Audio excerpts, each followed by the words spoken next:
Good afternoon, Conemaugh Township. Picture retake day for underclassmen and senior formals are scheduled for Thursday. Any student who was absent or would like their picture retaken should come ready to be photographed. The 8th annual volleyball marathon will be held on Thursday, November 16th. All captains must have in their team forms and money by Monday, November 13th to Mrs. Buckham or Mrs. Feathers. If you are still interested in having a team, please see Mrs. Buckham ASAP to sign up. The Conemaugh Township Musical Department would like to announce auditions for this year's production, Mary Poppins the New Musical.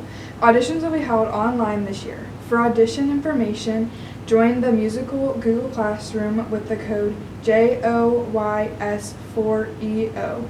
Auditions must be submitted by Monday, November 6th. Anyone in grades 7 through 12 are eligible. Sign-ups for stage crew will be in the middle of November. See Mrs. L with any questions. The Life Skills classes are hosting a sock donation drive to benefit the Women's Health Center in St. Vincent de Paul.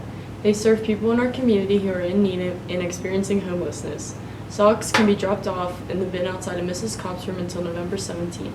Winter sports sign-ups are now posted on the windows of the main office. This includes boys and girls junior high and varsity basketball, junior high and varsity cheerleading, junior high and varsity wrestling, mat maids, and varsity rifle. The volleyball team defeated the Shade Panthers last Thursday, 25-10, 25-18, and 25-19. Allison Matera added 36 assists, Ava Byer provided 12 kills, Kendra Huber and Maddie Roman both contributed 11 kills. The volleyball girls will travel to Tussey Mountain for a 7 p.m. game. The Lady Indians advanced to the second round of playoffs and will host Northern Bedford tonight. They're under the lights at the CT Stadium. Girls start at 6 p.m. Come out and support our Lady Indians. Today's daily boost is, if you believe it will work out, you'll see opportunities. If you believe it won't, you'll see obstacles. Mindset is the key. See you tomorrow. See you next week. Bye-bye. As a part of my research study, you will see teacher testimonies. Through these testimonies, you will hear teachers' stories about their own struggles with mental, social, and emotional health, along with their story of how they have overcome it.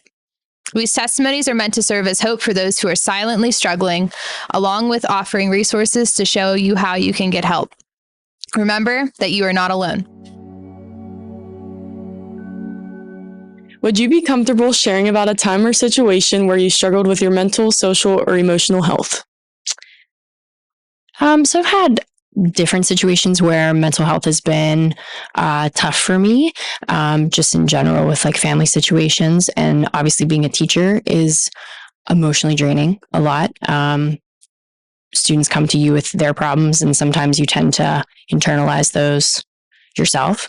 So it sort of depends. I try to like take good care of my mental health by having like a work-life balance, but sometimes that's a challenge. What coping skills helped you through this? So I actually see a counselor every single week. And that really has helped a lot. Just having someone to talk to that's, like a neutral party that I can sort of filter things through and can give me suggestions. One of the things that she has me do and I've done with my psychology classes is called tapping, which is where you like tap pressure points on your face and your hands, and it helps like lower cortisol levels in the body and make you feel less stressed. Mrs. Feathers is also a big fan of tapping, so we always like joke about, if we're stressed about something, we're like, gonna have to go tap that out today because we've got something going on in our brains that's just like a little bit haywire. So, All right. Who is a colleague or person in the school that you can count on when you need to talk? I have a lot of people in this building that I will go to when I'm feeling stressed out about stuff. But in particular, I have Mrs. Salem and Mrs. Sanderson, Mrs. Buckham and Mrs. Feathers. We have a enjoyable group chat that's a great place for venting. And also Miss L and Miss Kaysen are two people I always go talk to. So it's really important just to have people that you can have those conversations with when you're stressed or things are really upsetting you. So who are comfortable, sharing those things with you. Then our last question is, what advice would you give to a colleague or student who's having a rough time? It's always okay to go and talk to someone. That's really important.